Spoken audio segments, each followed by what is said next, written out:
Today we are in the Cedar Creek room here at the State House and looking at a rather different sort of display than what we normally do here in the little display case in the corner of the Cedar Creek room. Oftentimes, if you stop by here, you will find something from the collection of Howard Coffin.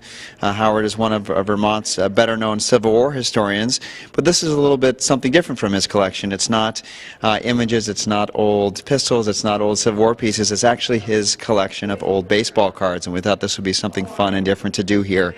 Now, these cards Howard purchased when he was a little boy growing up in Woodstock in the 1950s. There was a store there, Earl Slack was the grocer there, and they called it Slacky's. He was called Slacky, and he would go in as a kid and they would scrounge up some money and buy baseball cards, and he had a whole bunch of them. He's been nice enough to share some of his better cards with us, better known players, and he has a lot of great stories about growing up in Woodstock and certainly about his experience with acquiring these cards. He said, talked a little bit about the gentleman that owned it, Mr. Slack, known as Slacky, and he said, you know, there were 5-cent bubblegum packs back then, and there was a glass case near the door, and most of the cards he would get, you know, as today, if you're a card collector, you get a lot of sort of average players, and he talks about how on the rare occasion you might pull somebody like Jackie Robinson, who's here in this case, or Willie Mays, Hank Aaron, some of the real greats are shown here in this case. Or if you got lucky, again, too, you might get what was Howard's favorite player, Ted Williams. You might find Mickey Mantle, any of those sorts of folks as well.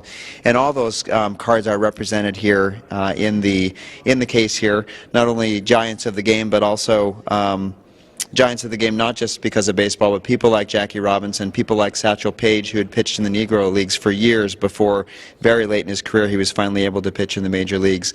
Larry Doby, who was one of the first African Americans to play Major League Baseball. So it really is a neat look at history, and a neat look at these cards. Howard has a twin brother, and the two of them used to get money however they could to get cards. So they'd collect returnable bottles, they'd haul them down. Howard talked about having a little red wagon. They'd take them down to the store, and they would empty them out, return them for money, and in the back, oftentimes, the men were kind of gathered around the stove, and they might be playing cards, or they might be hanging out, and somebody would just yell back, "Hey, I'm looking for, you know, groceries," or I've got a couple packs of baseball cards, and he would just tell them, put their money on the counter and head on out. So it is a really neat collection. Again, something different than most of the exhibits you'll see here, which are often, again, related to maybe a Civil War in Howard's collection, or maybe something from historic preservation. We've had exhibits related to Calvin Coolidge and Chester Arthur, a lot of different things. But if you're in the State House, we're anticipating probably at least a couple more months this will be up, and you want to see these old cards, and especially if you're a baseball fan or a baseball card collector or fan, this is a really neat collection, and it's fairly rare to see all of these cards in the same place at the same time. So something new, something different for us, and certainly an enjoyable thing to take a few minutes and take a peek at if you're in the State House.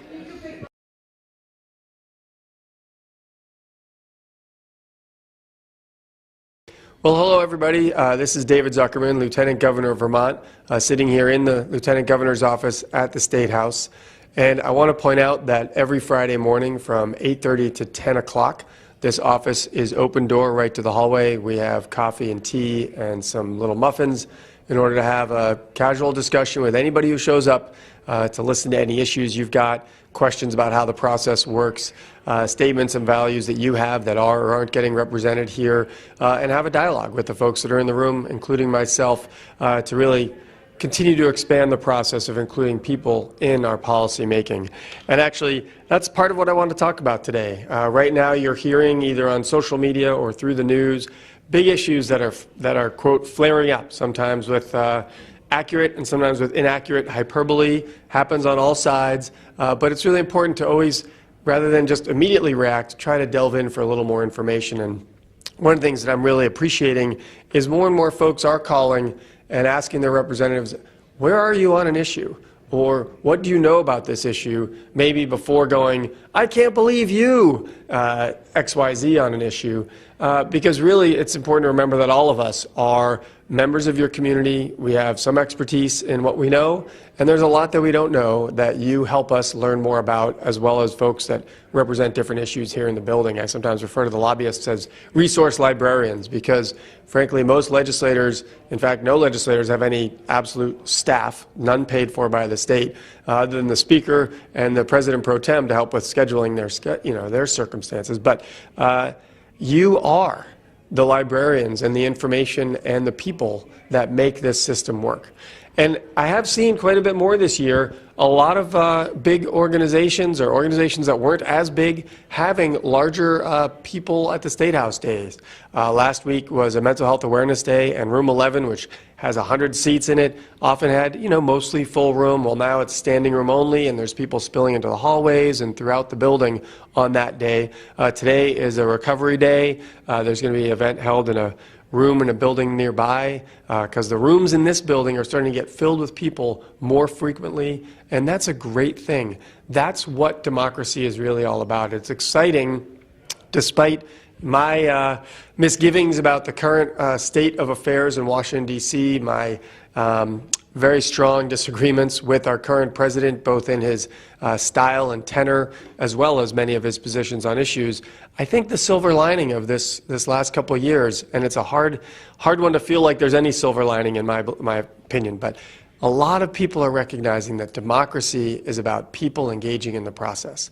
And yes, you elect many of us to work hard and diligently, and hopefully you trust us to be making decisions with the information that we have so that you don't have to pay attention every minute of every day because you have your own very busy days trying to work hard enough and make enough money to pay your basic wages and your bills and your house mortgage if you're owning, or rent if you're renting, and your car payments and preschool for your kids.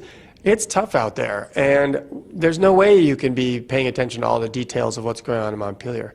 But if you have a particular issue that really matters to you, speak up and give your legislator a call, give your senator a call, email or call my office, and we'll see what we can do to find out more information for you and also help represent you in the way we're supposed to.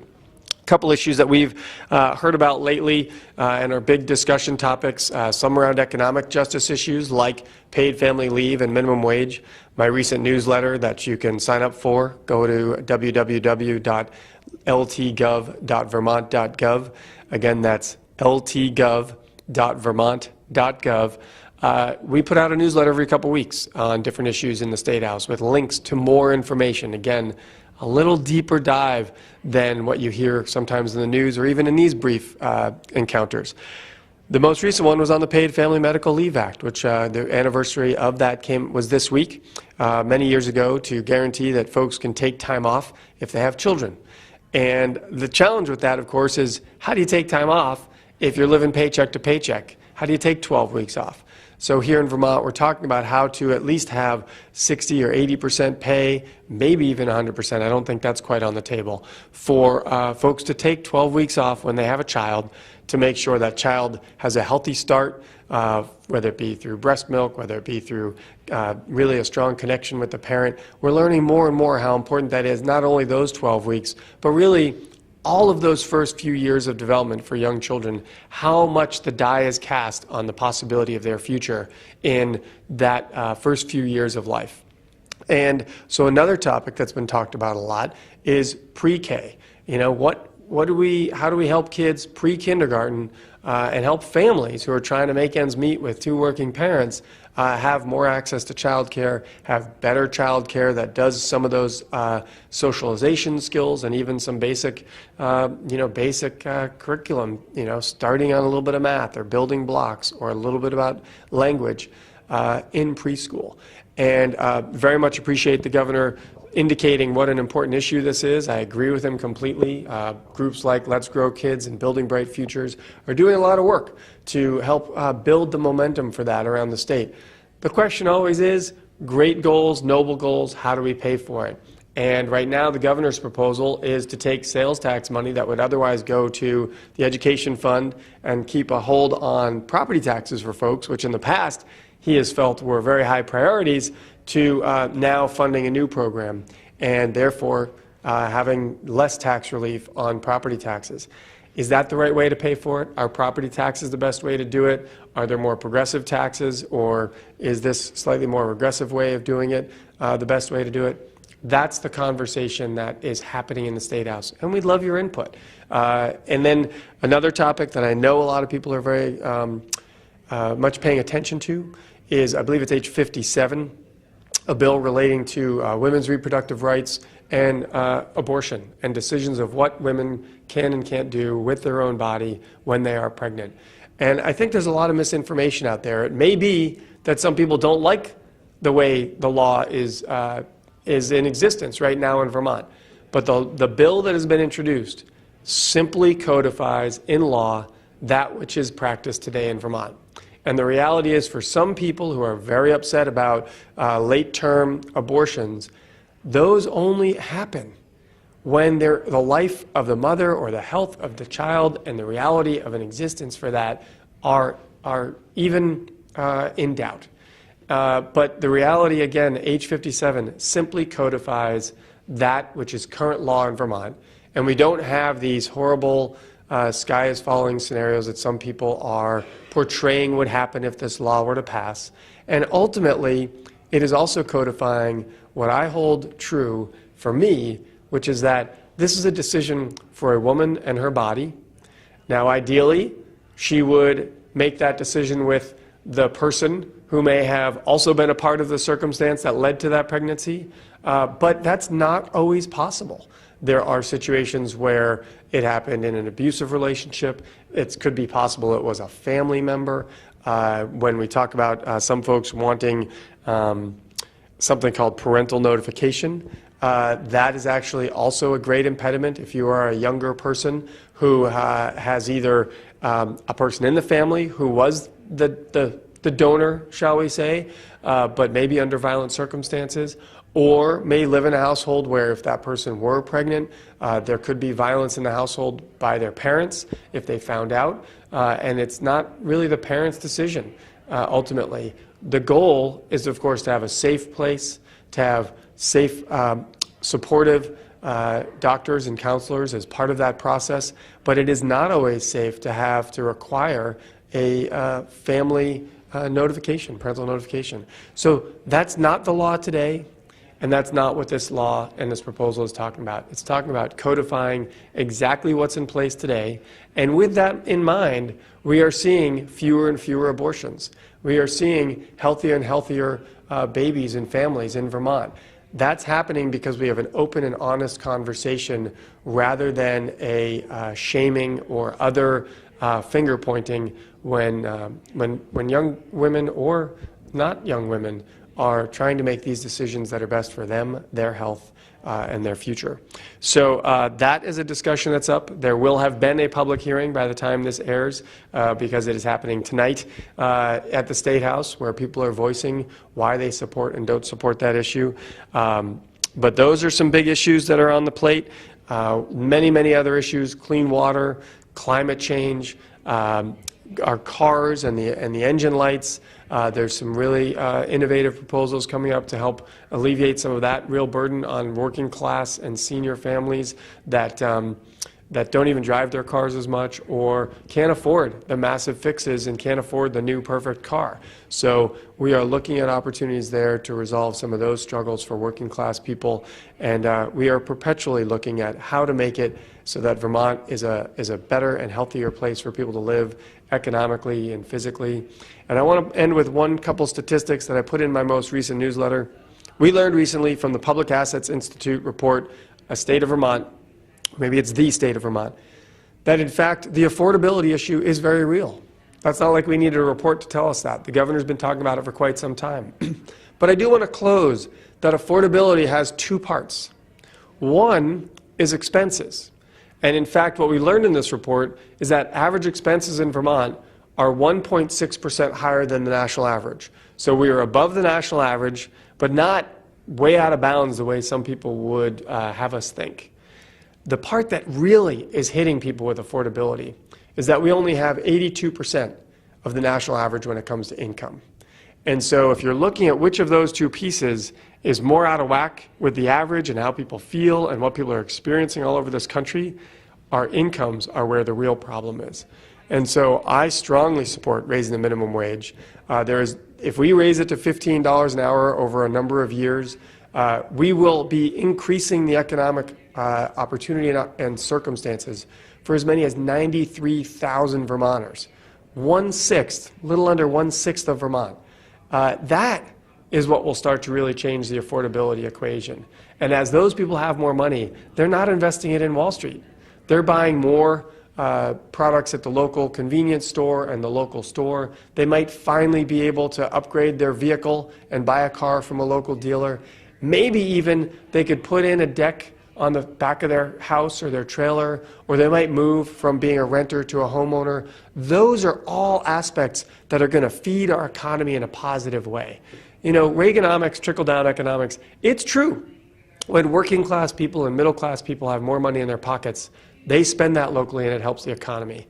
It's not as true when the top earners end up with more money, because at some point they've added all the decks on their houses, they've put in all the pools that they're going to put in, and it's basically going to Wall Street. So let's put more money into working people's hands. Let's churn the economy in a positive way from the bottom up. And that's some of the work that's trying to be done here in Montpelier. We would love your input. As I said at the beginning, call your legislators, call my office, email legislators, email my office. Sign up for my newsletter if you want more information like those facts I gave you. And please do participate in the process. Thank you for the opportunity. Hi, Jeanette White here, Senator from Windham County District. I serve on Judiciary in the morning and chair Government Operations in the afternoon. So we have some pretty exciting things happening up here this year. We are only 3 weeks into it, so we got a late start. So things haven't really wound up very fast yet, but we're going. So in Government Operations, we're doing a couple things this week. We're looking at, we have the largest senatorial district in the entire country. We have 6 senators from Chittenden District, and that's the largest in the country. So what we're doing, in 2 years we'll be doing the reapportionment after the census is done. So what we're doing right now is we have a bill, and we voted it out yesterday, that would say no senatorial district could have more than 3 senators. Now we're not saying how Chittenden County should be broken up. That's up to the reapportionment committee, but we are saying that none can be more than 3 senators. We're also looking at our employee classification system, because we seem to have a system that's so old that our employees are badly classified. Not badly classified, but it needs to be updated. Let me think, what else are we doing in Government Operations? We have a tax and regulate bill in Judiciary that would tax and regulate marijuana in the state. And in Government Operations, what we're doing is just taking the section of the bill that applies to municipalities and how they fit into this and what their options are. And then we're creating a cannabis control board. So that's under our jurisdiction also, about boards and commissions. So we're looking at those. We'll be making some decisions today and passing them on to Judiciary. In Judiciary, we are looking at a number of things. One of the things that's really interesting and very complicated is, how do you provide medical monitoring for people who have been exposed to toxic substances? Who should be paying for that medical monitoring? If you're in danger of developing a cancer from it's been proven that there's danger from a particular substance. Some of this came out of the PFOA in Bennington, but it's more complicated than that. And now we're finding PFOA around the state. We've got lead in schools. So, and lead isn't necessarily a toxic substance, but we've been told that we should let the EPA and figure out which are hazardous. There are 80,000, I believe it is, substances, chemical substances, that have not yet been tested. So we don't know what's hazardous and what isn't, and what's likely to cause disease. So we're dealing with that, and then of course in Judiciary we're dealing with the entire bill around medical marijuana. Actually, we're calling it cannabis now because that is technically the way it's referred to. So around the Consumer Protection Tax and Regulate bill for marijuana. So that's what we're doing, and make sure you contact us, keep abreast of what's happening. We have a great legislative website. It's very easy to use. You can find out what's going on every day in every committee, and everything that comes into a committee is posted on that website. So when people testify, it's there. So see you next time. I'm Representative John Killacky from South Burlington, and with me today here in the Capitol is Karen Mittelman, who is a new director of our Vermont Arts Council, and she is a terrific leader for all of us. And she's just released a really important report about the creative economy in the Northeast Kingdom. And so, Karen, first of all, welcome to Vermont as the head of our Arts Council in your second year. You moved here from Washington, D.C.? I did. Okay. And what were you doing there? I was with the federal government for the last almost 20 years of my life. I was at the National Endowment for the Humanities, funding museums and arts and culture across the entire United States. And now I'm in Vermont. Okay, so give us a preview of this creative economy report and how you're going to roll that out statewide, because I think this is really essential for legislators and the public to understand the economic impact of the arts in our state. So, Karen, give us a snapshot of that, please. All right. So when I came to Vermont, I started traveling around and visiting towns and villages. I've been to 72 towns across Vermont in the last 15 months, and I've been struck by what you all know as Vermonters already, which is every town, every village you visit, it has arts and culture in its DNA. There's an art gallery, there's a local bar with a jazz musician that plays on Saturday nights, there's a town hall, an opera house, there's a craft studio everywhere. The question I have as a funder is, we know there's an incredibly vibrant arts community across the state of Vermont. What do we need to do to give that creative sector a boost? What do we need to do to make the arts and culture sustainable for the long term in Vermont? Because while it's true that we have an amazing, vibrant cultural landscape, there are also some challenges. It's hard to make a living as an artist in Vermont. A lot of community arts organizations are struggling to keep their doors open. So what is it that we can do as the state arts agency, collaborating with other funders, to give that creative economy a boost and make it sustainable? That's what we set out to figure out with this study that you asked me about. Okay. But let me dive in with you, because the interesting thing for me is that the Arts Council traditionally had been funding the choreographers, the visual artists, the filmmakers, the literary artists, but it had left out a lot of craft, and what you've done now is really broaden the whole definition of artist, which is very profound and really right for Vermont, because craftspeople are in there as well. And so talk about that and how you scaled this out for the Northeast Kingdom. Sure. So when we talk about the creative economy, we're talking not just about the dancers and choreographers and musicians and landscape painters, but anyone who's involved in a creative enterprise. So the creative sector includes the director of a craft gallery, but also the person who's working in ticket sales at Catamount Arts, who may not be someone you think of as creative, but he or she is working in a creative industry. It also includes an artist who's a creative person, right, who may be designing snowboards for a for-profit company. That's not a creative enterprise, but that's a creative worker. So we put all of those people together in what we call the creative sector. The study we just completed of the NEK shows us that creative enterprises make up 9.4% of the jobs in the NEK. And the concentration of creative enterprises there is 31% higher than across the entire United States. That's a statistic, I'm going to say it one more time. The concentration of creative enterprises in the NEK is 31% higher than across the United States. That's a statistic that our consultants were blown away by, and that shows you there's an incredible economic potential there. We need to figure out as funders what to do to give it a boost. So our next step. Right. Next step. Yeah. So next big step. Grant, right? We have a modest grant. Okay, a grant check. Right. That takes us part of the way there. All right. To our next step, which is a statewide creative economy study and a strategic action plan to boost the creative sector across the state of Vermont in all 14 counties. Well, it's great if Karen and her staff are here this morning, and I watched her meet with other legislators and talk about this in a new way, and people are going, oh, it's about jobs. It's actually about inviting more people into the state. It is about the economy. And it also, though, is a way, and this is what I like about it, is Karen's visionary, and that she's really reframing the importance and centrality of artists in Vermont. And I'm really grateful to your work, and I'm so glad you joined us in this state, and I cannot wait until you give the full report to the full legislature. Now, when do you think you'll have the statewide numbers in? Well, funders permitting, because we're still fundraising, we're going to launch the statewide study in May or June, and we'll be releasing it hopefully next January, February. It'll be a 10-month process. Okay.